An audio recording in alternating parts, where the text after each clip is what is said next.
Okay, welcome to Rants and Reviews. Today we're going to be talking about Cartography, which is a game that is on Kickstarter, or coming to Kickstarter shortly, depending on when you're watching the video. Or if you're watching in 3 years, Kickstarter's already ended, but you can probably still find the game because it's successfully funded, hopefully. And yeah, we're here with John Adams talking about his game Cartography. A little bit about your game. Cartography, it's a territory claiming game. Similar to Go, it's kind of a mashup of Carcassonne and Go.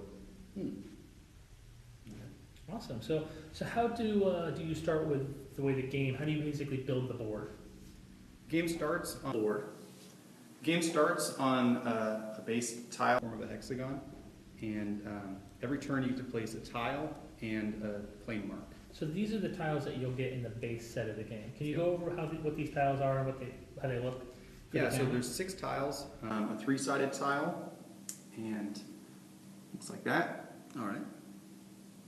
A 2-sided tile, a 1-sided tile,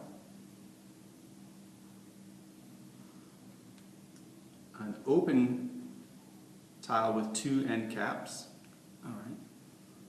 an open tile with 1 end cap, and open tile with no end caps.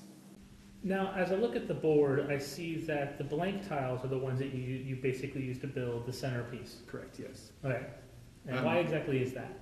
So in Go, you start with a very large board. It can be up to 19 by 19. And in Cartography, you start with a very small board. And the reason you do that is you build the board as you go. So it starts out very small and grows with every turn. In a game like Carcassonne, the game is random, and that's actually one of the main features that I didn't like about Carcassonne. I love the fact that you can build. I love building. I love Legos when I was a kid, but I was so disappointed that if you were better than your opponent, you didn't necessarily win. If you got lousy tiles in Carcassonne, time after time, you'd lose. So in this game, you get to choose from these 6 different tiles. Each turn, you get to choose whichever tile you want. You can put it anywhere on the board, correct? Correct. So if I wanted to, I could put this piece with the one wall. Yep. Then from the next piece is you put a piece on the board. Correct. Every turn you get to place a tile anywhere that's valid. The only rules that are you have to match wall for wall and not wall for open. Because the wall has to build somewhere. Because you are building a map, so Right. it's really important that the pieces make sense as they're placed. No. So the next thing you do is, like, I would take a piece of my turn, Yep. and I would place that piece somewhere on the board. Now, can I place only on the piece that I just placed, or can I place anywhere on the board? No, you can play anywhere as long as you have one adjacent open territory. I can play here because it's an adjacent territory. Correct. But I could not Yes. play here because there's Correct. no adjacent territory there yet. That's right. Okay, so for instance, I could put that there. Yep. And the goal of the game? The game is to claim territory. Your score is combined territory claimed on the board and territory captured. Each turn you get to place a tile and a claim marker. Claim markers work by claiming a territory. Each tile is a territory indicated by red dots. So some tiles have more than one dot.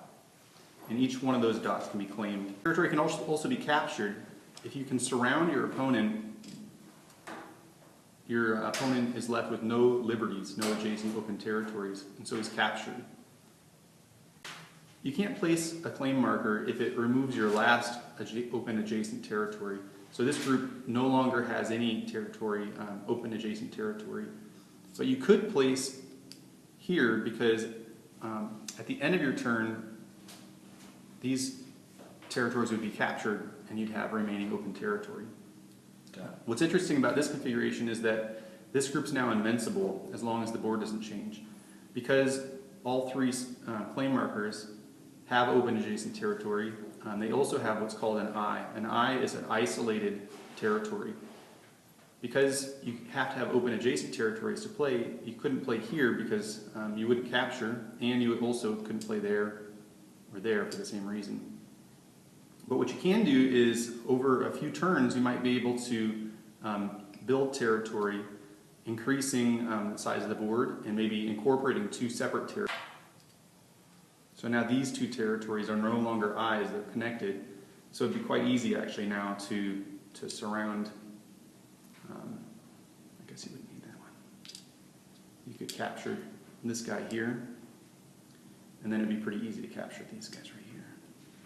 Now, you play the game, and then when you, for instance, if you're playing the game and you run out of tiles, that isn't exactly the end of the game. Right, so you continue placing tiles to a tile cap, and that's arbitrary. It can be any number of tiles. The goal of the game is to not have any randomized elements. So ideally, you'd have an infinite supply of tiles, and then you'd play to a tile cap, maybe 5 or 10 tiles each. Each tile adds about a minute to the game. So it's adjustable how long you want to play. So then, a game that is actually truly flexible. and so it's at the end of your turn, if you cannot place because, say, for instance, there is no adjacent territory and you cannot capture, Right. that is when you would pass. Right, so the game continues even after the last tile is placed. You continue placing plane markers until both players pass. You only pass if there's no beneficial move for you, and so it's possible that you might pass in the middle of the game. But once both players have passed, you count up your score and the game's over.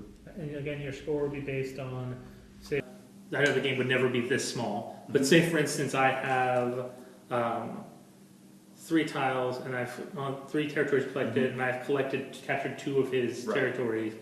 My total score in this situation would be 5. Correct, 5. Okay, but the game would never be that small. You can play a game on this size. For instance, my wife isn't terribly into board games, and she didn't quite get the concept at first. But by playing on a small game like this, it reduces the game to a kind of a tic-tac-toe level. That's exactly what I was thinking. It's like a tic-tac-toe, but with a lot more strategy and then constantly evolving. Right. So if you play on a board like this, if you go first, you can't lose if you make all the right moves. If you make all the right moves. Right. And your opponent can't win if you make all the right moves. But as you make a larger board, it becomes much more difficult to predict what will benefit you and what won't. Okay, so after playing Cartography and getting absolutely schooled by Eric, I gotta say this game is really, really good.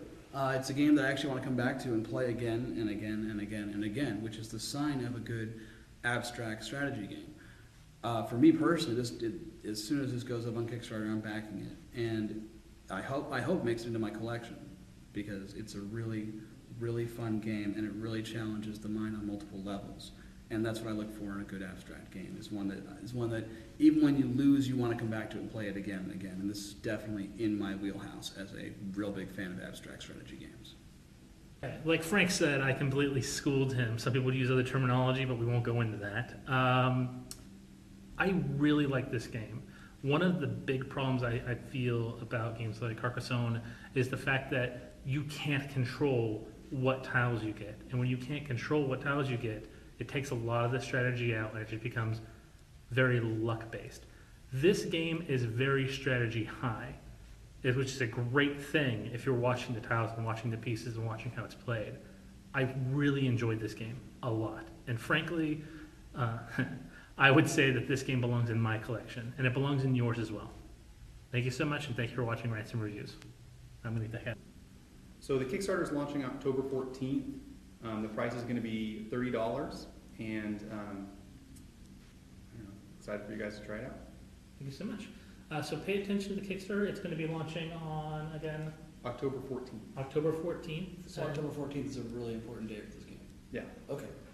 So again, check it out on Kickstarter on October 14th, and make sure to pick up a copy. The game is pretty cool.